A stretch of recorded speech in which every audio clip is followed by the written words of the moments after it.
Bonjour tout le monde. Donc j'aimerais vous présenter une stratégie qui peut être très intéressante en serre, mais peut-être aussi après en extérieur. Donc c'est la stratégie push-pull, donc c'est un anglicisme pour repousser, attirer.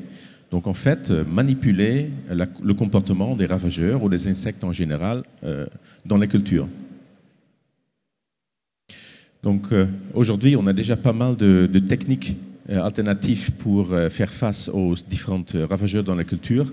Donc vous voyez ici par exemple que on travaille sur des variétés qui sont moins sensibles à certains ravageurs.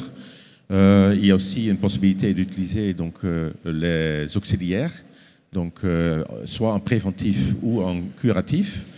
Ensuite, on peut donc aussi intégrer des techniques pour retenir les auxiliaires dans la culture, donc soit par intégration des haies fleuries ou par utilisation des plantes fleuries, des plantes de service. Et aussi sur le marché, il y a des pollens pour en fait alimenter les auxiliaires qui sont la culture, mais le proie n'est pas là. Ensuite, on peut donc aussi travailler sur la méthode mécanique. Donc, Émilie a déjà présenté donc la stimulation mécanique avec le but de donc réduire la croissance de la plante, mais qui peut donc aussi aider donc à piéger, faire un piégeage de masse des ravageurs volants dans la culture. Donc, dans différentes stations Astrédor, il y a des résultats qui sont très prometteurs. Et ensuite, bien sûr, il reste toujours les insecticides chimiques disponibles. Si on n'a plus de recours, dernier recours dans la lutte contre ces ravageurs. Et maintenant, on a aussi une autre stratégie. On peut aussi intégrer dans cette lutte contre les ravageurs. Donc, c'est essayer de changer le comportement des ravageurs pour rendre les cultures moins sensibles, ou pour rendre en fait le ravageur moins nuisible, et de provoquer en fait une migration des ravageurs de la culture vers une source attirante. D'abord, je voulais insister sur le fait que les différentes techniques, ce que j'ai présenté avant, ça doit se faire en harmonie ensemble. On ne peut pas juste tirer une technique et voilà, on va utiliser ça pour la lutte contre les ravageurs. Il faut intégrer plusieurs techniques pour avoir une meilleure réussite de la lutte biologique en culture ornementale. Donc c'est très important de prendre en compte les différentes techniques et ne pas se focaliser sur une technique particulière. Bon, je veux maintenant me focaliser un petit peu sur la vision chez les insectes, parce que c'est très important de comprendre comment les insectes peuvent se réparer dans la culture. Et en fait, il y a donc notamment l'UVA, qui est très important pour l'insecte pour se réparer dans la culture, pour chercher ses congénères, pour se multiplier et pour aussi chercher donc les sources de nourriture dans la culture. Donc, ce qu'on voit dans des serres où on a une couverture qui est UV transparente, on voit notamment, par exemple, un phénomène, donc une pression parasitaire, qui peut à la fois être plus important que dans une serre où on a une couverture UV opaque. Donc on va, par exemple, quand on a une présence de l'UVA dans la serre, une meilleure visibilité pour l'insecte, une meilleure activité du ravageur et ensuite, bien sûr, une pression parasitaire qui devient plus importante. Donc, ça pose un problème. Après, on a aussi un effet indirect grâce à l'UVA. C'est en fait un changement chimique et physique dans la plante, une qualité de plante haute qui est moins importante et ensuite, bien sûr, une appétence et une pression parasitaire beaucoup moins importante dans la culture. Donc, en fait, ce sont deux forces qui sont un petit peu différentes. Et donc, il faut quand même le prendre en compte quand on utilise des bâches qui peuvent donc freiner ou transmettre une grande partie de l'UVA dans les serres. En fait, après, ce qui est très important pour les insectes, bien sûr, ce sont les signaux visuels. On parle toujours des odeurs qui attirent les insectes, mais ce n'est pas du tout ça uniquement. Il y a aussi la vision visuelle qui est à prendre en compte. Donc, c'est ça ce qu'on utilise. C'est pour ça qu'on utilise les plaques de couleur jaune ou de bleu dans la culture pour, par exemple, attraper les trips.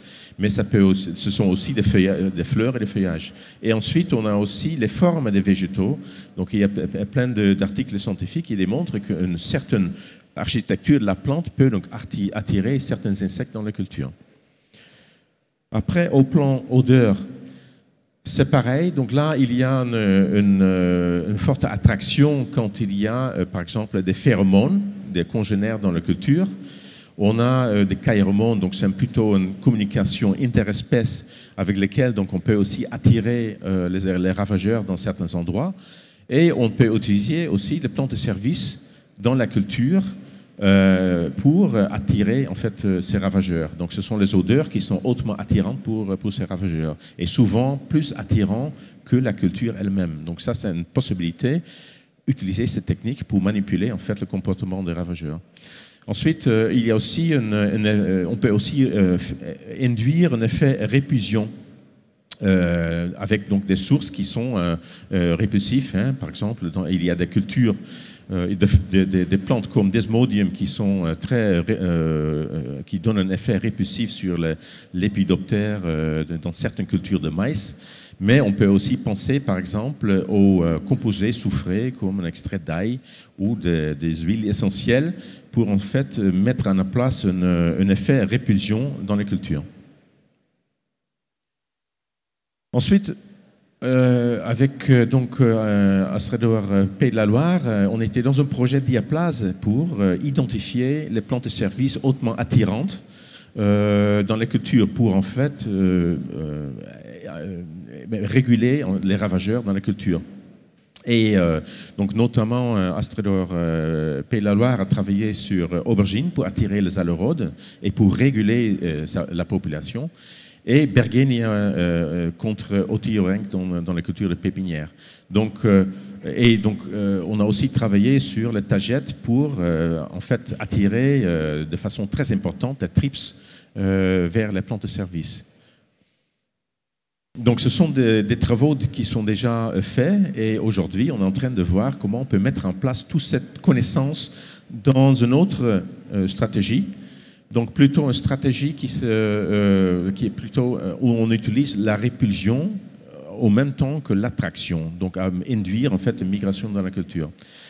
Donc on a par exemple des composés comme répulsion, on a des composés soufrés comme extrait d'ail, comme le produit Alza.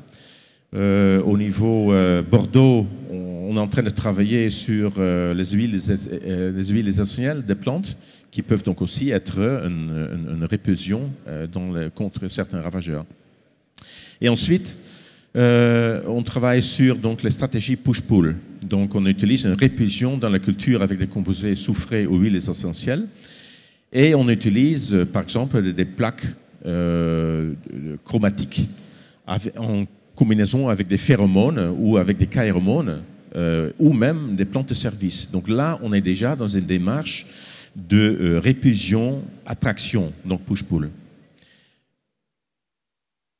Donc, finalement, avec cette idée de push-pull, on peut donc rendre une culture moins attractive, donc avec un traitement répulsif.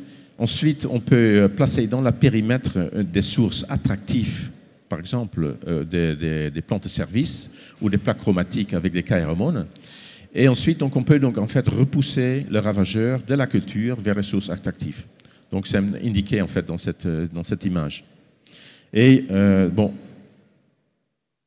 Donc, ensuite, on peut donc s'imaginer que dans une culture, par exemple, comme le géranium, on peut donc, à un certain moment, appliquer un traitement répulsif sur la culture, induire en fait aussi une migration vers les plantes de service qui sont indiquées ici, donc les plantes de service qui les attirent, parce qu'en fait le TRIPS s'enfuit, mais après le TRIPS doit avoir aussi une source pour se reposer. Donc quand on applique un répulsif dans la culture juste comme ça, après les TRIPS vont revenir parce qu'ils n'ont pas de choix. Donc ici on est en train de créer un choix pour ces ravageurs.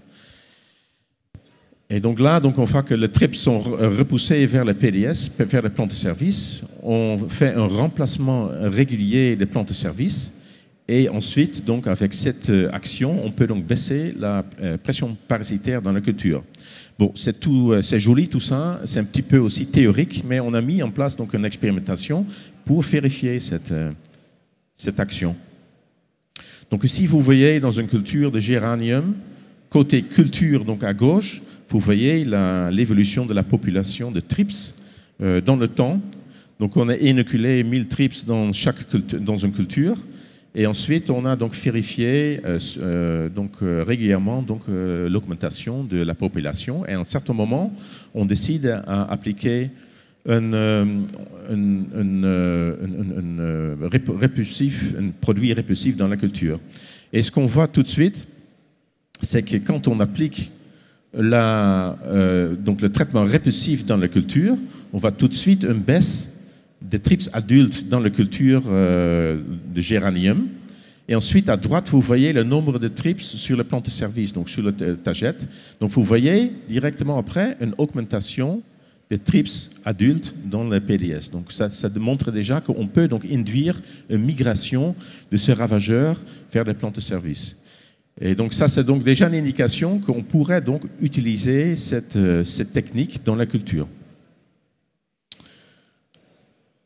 Bon, on peut s'imaginer dans des futures expérimentations, est-ce qu'on peut faire une triple stimulation? Donc, une répulsion et deux répulsions et une attraction.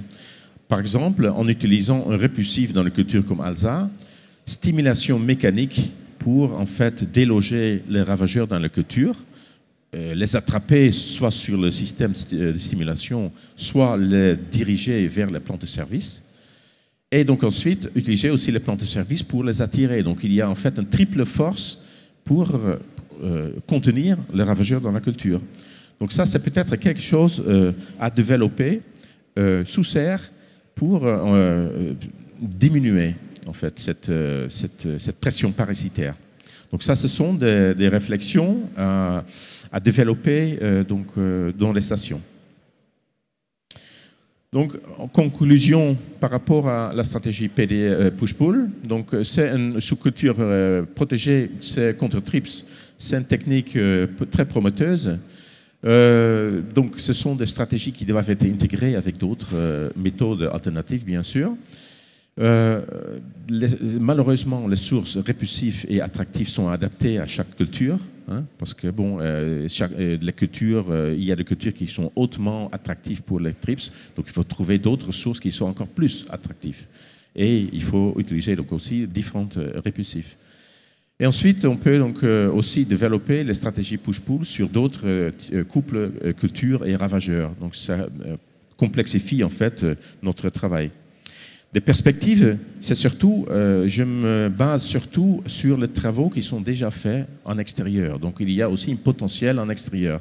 Donc il y a donc un grand projet qui a déjà commencé il y a très tôt, donc c'était déjà dans les années 2000.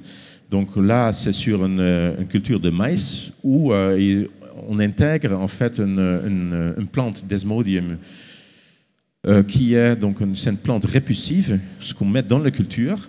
Et ensuite, on a à côté, on a une plante qui est hautement attractive, mais le ravageur, donc dans ce cas-là, un lépidoptère foreur, peut pas se reproduire. Donc là, il y a vraiment un effet push-pull qui est très très intéressant. Et aujourd'hui, il y a pas mal de producteurs, notamment en Afrique, qui utilisent cette technique. Un autre exemple, c'est dans le système chou. Donc c'est fait par l'équipe de Arm Cortesero, qui travaille sur le chou. Donc en fait, dans une culture de brocoli, on utilise en fait le chou chinois pour attirer le mouche du chou. Et dans la culture, on utilise des diffuseurs avec des composés répulsifs contre cette chou. Donc il y a pour nous une opportunité aussi de travailler sur, par exemple, la pépinière ou la culture plante en pot extérieure, où on peut donc aussi mettre en place des techniques push-pull. Merci. Il y a des questions ?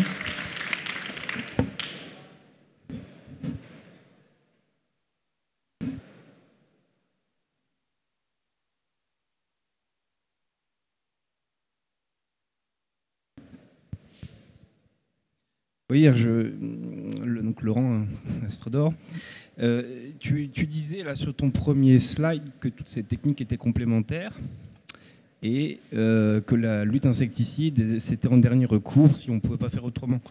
Et je pense qu'il faudrait plutôt dire qu'effectivement toutes ces techniques sont complémentaires, c'est-à-dire que cette technique de production, elle est intéressante pour maintenir les trips en dessous de leur seuil de nuisibilité, mais en début ou surtout à la fin, il faut quand même un produit nettoyant, parce que tu ne vas pas vendre à ton client final, que ce soit une commune ou que ce soit un particulier, un géranium avec 3,4 ou 0,34 trips dessus, qui très très rapidement chez le client vont se propager, se disperser, se reproduire, et la plante elle ressemblera plus à rien. Donc je pense, mais c'est peut-être aussi ton avis, je ne sais pas, qu'en fait que toutes ces techniques sont complémentaires. Oui, mais il ne faut pas croire que quand on va vendre une plante, qu'il y a 0 trips sur la plante. Il y aura toujours des insectes sur la plante et aussi des ravageurs, mais à très faible quantité qui sont quasi invisibles. Donc si chez les clients, il y aura un problème avec les trips, le client ne va pas directement lier ça à sa plante. Ça peut aussi l'environnement chez le client qui peut donc aggraver la situation. Mais c'est vrai qu'il faut quand même utiliser les insecticides au dernier recours quand on n'a plus vraiment, quand on est dans une impasse.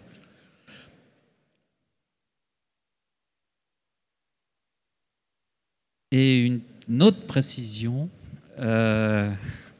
pour finir, avec le système de plantes pièges, donc qui est optimisé avec le système de répulsion, on arrive bien souvent, parce que c'est des techniques qui sont déployées justement quand le chimique ne marche pas, on arrive bien souvent à avoir des taux de ravageurs en fin de culture avant la vente inférieurs à un itinéraire conventionnel. Donc à ce moment-là, la ville, elle y gagne. Ces techniques, ce qu'on a donc montré, les techniques alternatives, on ne peut pas avoir une 100% mortalité. Ça, ce n'est pas le but de cette technique, mais on peut déjà baisser la pression parasitaire à des niveaux qui sont acceptables pour la commercialisation. C'est vrai qu'aujourd'hui, il y a des clients en extérieur qui travaillent sur le fleur coupé où aucun TRIPS est accepté. Dans ce cas-là, c'est un petit peu plus compliqué à mettre en place ce type de stratégie. Mais parlons nos producteurs qui vendent sur un marché local ou régional, cette problématique est beaucoup moins importante, quoi. Oui, j'aurais une question sur l'utilisation en extérieur. Je ne sais pas si on a ce retour-là déjà, mais est-ce que vous savez s'il y a... j'imagine qu'il y a une notion de taille critique de la parcelle au-delà duquel on ne peut plus utiliser cette technique et peut-être une notion de densité de végétaux. Moi, je pense à mon cas où je travaille sur les espaces verts en ville. J'imagine que ça ne va pas du tout être adapté à toutes les configurations. Est-ce qu'on a déjà des notions par rapport à ça ? C'est vrai qu'aujourd'hui, on voit que les parcelles de maïs en Afrique et les parcelles de choux sur lesquelles on a des résultats qui sont intéressants sont quand même assez réduits.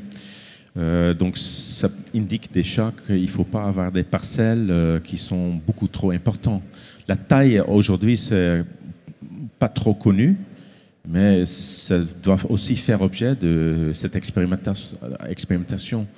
À quelle taille on peut aller pour avoir une bonne efficacité. En horticulture ornementale, on a souvent déjà des parcelles qui sont assez limitées. 1000 m², c'est déjà beaucoup. 1000 m², c'est déjà une parcelle pour un chou, par exemple, où on peut donc mettre en place une stratégie push-pull qui est efficace. Par ici. Je me demandais si vous savez si ces répulsifs, extraits d'ail ou tout autre répulsif, auraient un effet sur l'aspect esthétique des plantes ou les qualités organoleptiques quand c'est quelque chose qui se mange. Oui, notamment les huiles essentielles, on peut avoir des effets phytotoxiques sur la plante. Donc en adaptant la dose, on peut donc aussi faire face à ces problématiques. Après, c'est à savoir s'il y a une faible concentration, l'effet répulsif reste encore assez important.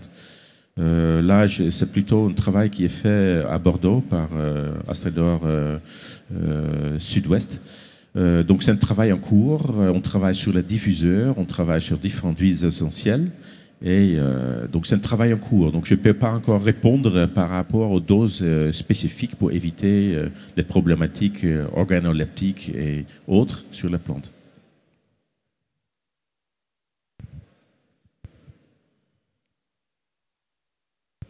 Y a-t-il d'autres questions? Ah, oui.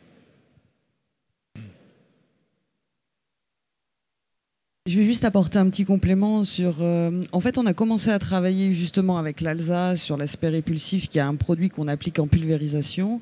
Mais aujourd'hui, d'un point de vue et réglementaire et protection des salariés et justement aspect sur la plante, on se dit que la pulvérisation n'est pas du tout le mode adapté à ce genre de technique et on est plus parti sur des principes de diffusion.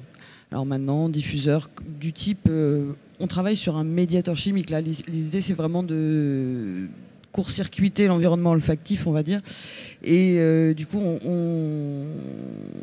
il faut qu'on poursuive les travaux plutôt sur quel mode de diffusion est le plus adapté à nos productions aujourd'hui. C'est vrai que quand on applique ALSA, ce n'est pas très agréable pour certaines personnes. Par contre, moi-même, je n'ai pas aucun problème avec une odeur d'ail. Donc c'est très personnel. Hein. Donc on applique comme un insecticide sur la culture. Et pour certains producteurs, c'est très très désagréable. Pour d'autres, c'est plutôt appétissant. Merci.